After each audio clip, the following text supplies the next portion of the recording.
Hey guys, welcome back to my channel. You're getting my bare face today because we're doing a get ready with me. After quite some time I feel like I haven't done this, and it was a little bit triggered by Instagram. I was sharing a little bit like, okay, what's my day gonna be about? And a lot of you were like, okay, but Alice, what do you do for a job? Relevant question. So we're gonna talk a little bit about, I don't know, get to know me. I don't know if it's interesting. And well, the part that is more interesting is that I am going to use my new Pat McGrath eyeshadow palettes for this Get Ready With Me, together with my Project Pan base product to create a look. I am really excited for these two palettes because I don't know, I have been gearing more towards bougier makeup, but also indie makeup, and I like it. And I have to say, I created now, I think I've used these palettes 3 or 4 times, and the eyeshadows, the eye looks that I got were stunning every single time. The thing that I have is I don't know that a big Pat McGrath palette is worth the price. If you missed my haul that I did, there was quite a bit of a customs rant in there as well, which I saw was something that frustrated a lot of you as well. Other than that, I was also discussing the fact that I bought these with 30% off. I have Divine Rose 2 and the quad is Nocturnal Nirvana, and that so far I am still wondering whether they are worth the price, or rather this one, actually, the big guy. The thing is, these are like 125 euros for 10 eyeshadows, and the color stories are always very weird. So, or weird, not really my thing. And if I hadn't seen this palette in person at Mariam's, I don't think I would have bought, or I'm sure I wouldn't have bought it, because I resisted all, this has been out for many months now. So yeah, but you can see, yeah, they just behave so well. And they are really made for layering and these special shades. You'll see, I'll do something today as well with it. But we are here also to get to know me a little bit better, I guess. I think I discussed this a little bit more in the video that I did when Mariam and Meg were here last February, before Corona, before lockdown. I actually have quite a technical background. I studied materials engineering and have a PhD in chemistry, materials engineering, and makeup came to me as a, I don't know, kind of fleeing such a male-dominated, very low self-care type of environment. And not in self-care in the sense that people are treating you badly or like you don't take care of yourself, but more on the beauty side. Very little beauty involved in lab work, often enough. So I started blogging, doing my makeup and blogging in university, doing my makeup in university and blogging then during my PhD, when I also had a little bit more disposable income to buy makeup, but that was mainly drugstore and BH Cosmetics and stuff like that. Good old days back in 2000, I don't know, 13, 14, I'm talking. And after that, my PhD was quite tough on me in the sense that it's, I always say you need to be okay with being a bit lonely, because you're working a lot with machines, and in the lab especially, you don't have too much contact with other people. You don't work in teams as much as, at least in my line of research, by yourself. I was actually making organic solar cells, which is a solar cell made from, I'm trying to find a brush, which is a solar cell made from plastic materials, let's call it that way. I'm taking the gold here. And it was super fun research because, you know, I was convinced I was gonna save the world by using substituting silicon and introducing solar cells to a broader range of applications, blah, blah, blah. So it was all cool, but it was quite lonely. And after my PhD, I wanted to do something completely different. I didn't want to do research. I didn't want to be by myself in a lab. I wanted to work in a company. I wanted to work in a team.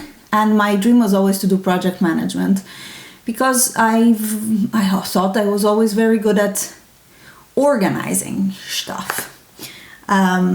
Same color with my fingers for a bit more opacity. And then I was looking for a job, and a colleague of mine who finished a little bit earlier his PhD had just started a company and was looking for their first employee. And since I had a similar background, it seemed like a good match. And I went to work for this startup, which was a lot of fun, very different than what I was used to. I'm putting now a little bit of the multi-chrome here on my outer lid. And there was a lot of things to do, but they were doing simulation software, and I'm really not a computer person. Like, other than using computers, I don't write software. Just not my thing. I don't know anything about it. But instead I picked up the marketing side, making both marketing materials, also looking for new team members and things like that. So yeah, that was kind of where I went to, going in with this guy now. What was very interesting actually is that after 3 or 4 months with them, we moved to the US for my husband's job, and he is pursuing an academic career, so to become professor, and he needed to be doing a postdoc abroad to, I don't know, they say to demonstrate the independence and stuff like that. So we went to the States. We went to Michigan, to Ann Arbor at the University of Michigan, and there I couldn't get a job for the first 3-4 months because I didn't have a permit. I needed to get a social security number and a permit to work, because it was included in my husband's visa and my visa that I could work, but it was a whole new range of paperwork that needed to be done. I'm leaving my eyes as is, but you can see how I layered 3 colors and now I have infinite shifts on my eyes, which I love. This VR shade right here, it's possibly the best thing I own. It's semi-transparent in a base, and yeah, you should check on my Instagram when I layered these two together. Amazing. Anyways, when I did get my work permit in the States, I ended up working at a recruitment firm, and all the products, by the way, that I'm using will be linked in the description box.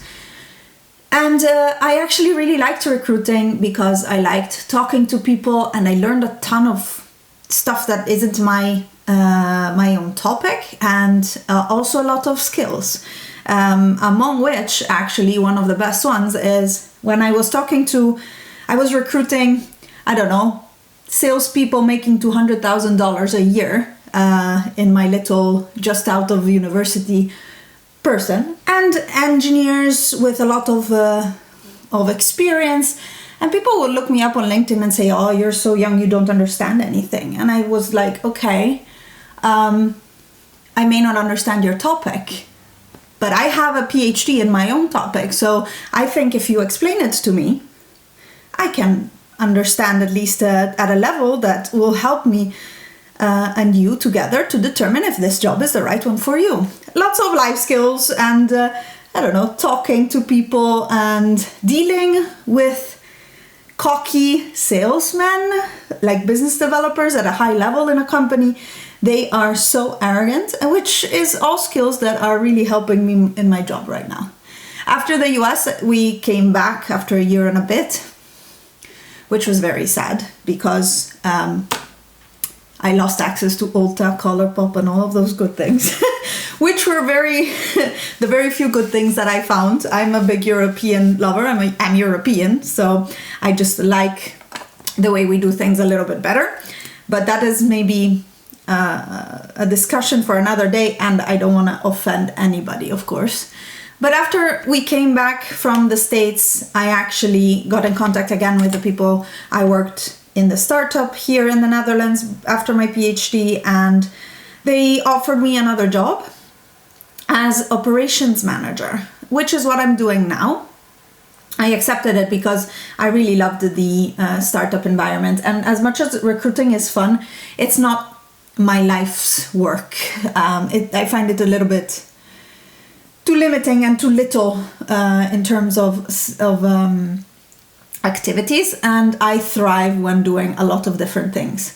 So instead, in a startup, you can do pretty much anything that you're talented in and you see laying around. You can just pick it up and do it, and everybody in the team will be extremely thankful. So in my current role as operations manager in a startup, what I do is actually everything that is not sales or software development or the physics part of our software. So what I do is, for example, HR. So I recruit, hire, onboard, and retain all of our employees. We are now with a team of 10, and that is quite fun. That gives me a little bit of the mom of the company type of feeling, and especially because we work a lot with, we like to give opportunities to people just out of university, whereas other companies we see in the region want you to have experience. We understand, because we all started in the company right after university pretty much. There's a few people that had a job before, but most of us just came from university before starting at the startup. It really, I don't know, I need to help them find a place. I need to help them navigate a little bit the Dutch system with insurances, and I don't know, it's nice. It's very rewarding to work with people, I find. And next to that, I also responsible for daily operations, but also in terms of resource planning. So checking that all of our projects are running correctly, checking that everybody has enough work to do, but not too much, because one of the biggest things is burnouts or not balancing your work and personal life very much. Whereas in the Netherlands, it's actually quite a big deal to have a balanced work and home life. So I make sure that nobody has too much work, but also that all of our projects are manned correctly, and reporting on those projects. So there is a little bit of a project management side there, but not on the technical part. So I do more of the organizational things. And I lead the marketing efforts, social media, but we only use LinkedIn really. And it's so much fun because I never do the same thing 2 days in a row. And especially this last year and a bit, where I've been even more involved in actually running the administrative side, so finances and discussions with shareholders as well.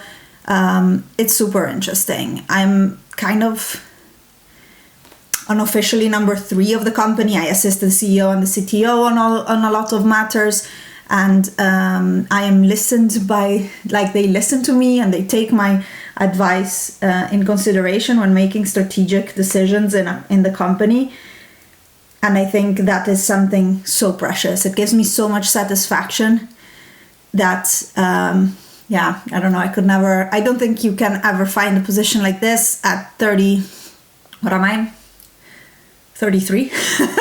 At 33, to be in such a position of responsibility in a company, and more than responsibility, it feels more like value. So I am, very happy.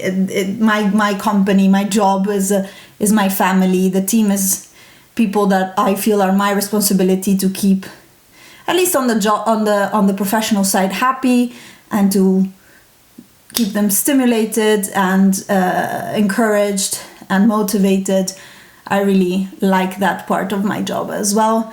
And what I was writing on on Instagram was that indeed when we hire, I do a lot of interviews, which is extremely interesting, talking to people and explaining what we do, but listening to life stories and listening to other people's approaches to things and stuff like that. Can I say that I just hate using a pencil? You see that I cannot fill in this hole, but even if I tried, I hate it. I hate it. Can't wait to finish it in my project pan so I can go back to using my pomade. Anyways, so yeah, that's a little bit my job, and I am fiercely loyal to the company and my bosses. I call them my bosses, but we're friends and we're part of the management team, and one of them is my age, one of them is a little bit older, and we just have a really good click, and it's a really good management team to work with. So yeah, this is a little bit where I am now and what I do. And then I had, by the way, did you know that you can sharpen your Cupid's arrow with the little sharpener that's in the back? You just do this. Oh, possibly on top of the trash bin, not on top of your clothes. And then you can just click it back. I don't want to sharpen it all the way, but you can see that it's already smaller. I hope this adventure will continue for a long time. One of you actually asked me, because you were curious, that I mentioned sometime that I actually used to do some hair modeling work, more like on the commercial side for Joico. And that was actually before we moved to America. A friend of mine had was working at Joico, and they always look for, among the people they know, for someone to model and that they can use for either haircut, new styles, or for hair color. And specifically, I was involved in the in the launch of a hair color line, and that was like more of a simpler line compared to their usual, I think. I don't actually remember the exact details, but I was the one representing the red color. So I got my hair done by them for events, and then went with them to events to present the hair colors. And it's been a long time, and Joico is not available at home, so I haven't used Joico in a long time, but it was super fun to do. I want to use the orange in this palette as well, so I'll use it on my lower lash line. And I think that is quite a bit more information about me than most of you had or have. But I'm actually very happy to answer any questions. In this whole professional life that I talked to you about, I kept doing my makeup, and I mean, you've seen me on YouTube now for quite some time, on and off when it was more busy or more difficult. But yeah, I don't know, this has always been my hobby and I really enjoy it. It's something that I know I can continue doing. If my job is a little bit more challenging, let's say, it might suffer, but I usually film on the weekends. So what we try to do is indeed not to work on the weekends, if possible. And that means that I get to film in the weekends. In summer, of course, it's a bit less because I actually like to go out and see people. Or wait, I used to like to go out and see people in the weekends, and it has been a long time since we've done that, but we'll see maybe this summer. And I'm really, really curious to see how the baby situation will actually be because, yeah, we'll see if I will have time or if I'll have energy to do this as well. Continuing with my face, I'm gonna go a bit creamy. I also didn't set my face except for the center of my face today. But I am, as I said, I'm open. Just let me know in the comments if you have any other questions. I will be happy to reply there. And I just thought it would be a nice thing to discuss while I'm doing my makeup, a little bit more about my professional life and what I do on a day-to-day basis, 9 to 5, I don't know, as a job. I mom a team of 10. No, it's fun. It's really nice. Taking inspiration a little bit from one of Mariam's Shop My Stashes that she just did. I don't think I've shown you this on camera. I want to use my Daniel Sandler watercolor brush. I have the shade Spicy. I literally take 1 drop first. That little goes a very, very long way, as you can see, and apply it on my cheek. These are very, very nice and buildable. You can see that the color, it's really like a, I don't know, a skin tint almost on your cheeks. And you can build it up as much as you want. I still have like most of my drop there, but I don't want to go too much because I know myself. I love blushes, but I also love to go overboard with them. Oh, how I love this. Look at the rate. No highlighter yet, huh? No highlighter yet. And a pretty matte foundation at that. For a highlight, I'm taking Pixie. This was gifted to me. It's in the shade Subtle Sunrise. And applying it on the high points of my cheeks to add a little bit more glow still. What I've noticed actually lately, and now we're off of the talking about work thing. Also, it's weekend. I don't want to talk about work. No, that's not true. But off of the talk about work thing is that my under eye lines are getting so much worse now. I didn't even have the kid yet. But I don't know if it's just because it's getting drier and drier, and the same concealer, the NARS one that I've been using, is kind of not doing it for me anymore. I'm gonna, I don't know, I have tried not to set this anymore. I've tried the other concealers in my collection, but they all perform quite similarly. And I'm almost out of my eye cream from CeraVe, which is in principle, repairing and hydrating eye cream. So I'll be switching that one up soon, and we'll see if that changes things. But I will be applying my mascara. I'll tell you the steps and blast through it. I'll start with my primer, then use Caution by Hourglass, and then put on top a coat of this K-Beauty one, the Heroin Make Long and Curl Lash Mascara that I got from YESSTYLE. I'll link here the video that I talk about these products. But that's nowadays my lash routine. And we can go quite quickly on it. Fast forwarding through it.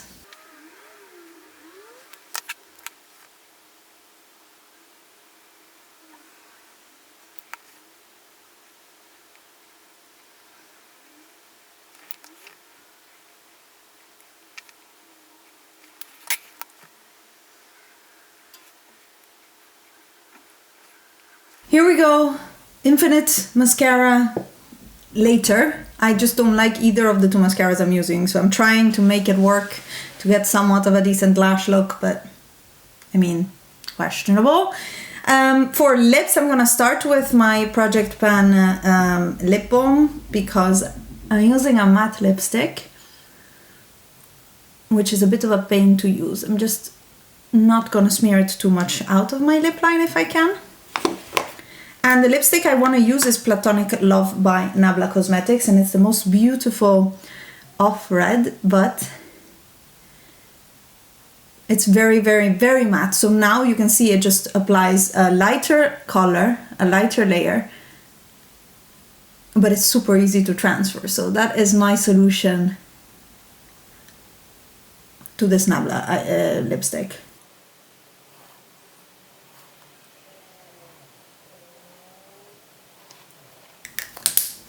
And probably a lip primer would also do the same trick. But lip pencil, also from Nabla, but I always forget to sharpen. This is in the shade Placebo instead, which is a similar shade, but it's in their liquid lipstick. And this is the matching lip liner that came with it. I'm just gonna define the edges.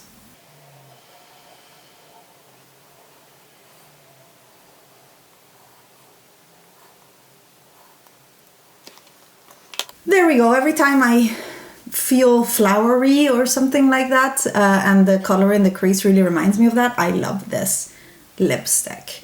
So here is the finished look. Talking about the palettes a little bit more, you can see how these eyeshadows, especially these special shades that are in the long palettes, you have them on one side, and then in the quads that came out, lipstick everywhere, in the quads that came out last year, this is 2019 holiday, these are also all special shades. This one especially is a VR shade, so they're a little bit sheerer and perfect for layering.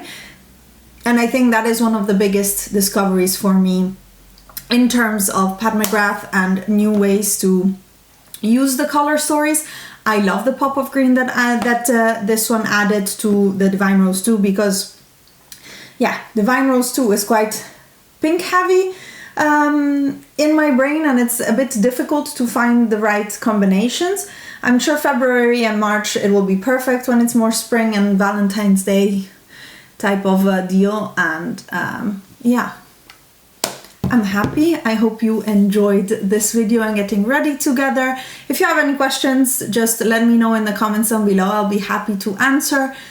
If you did like it, give it a thumbs up, and I will see you in my next video. Bye guys. Lipstick. Let's try again. Bye guys.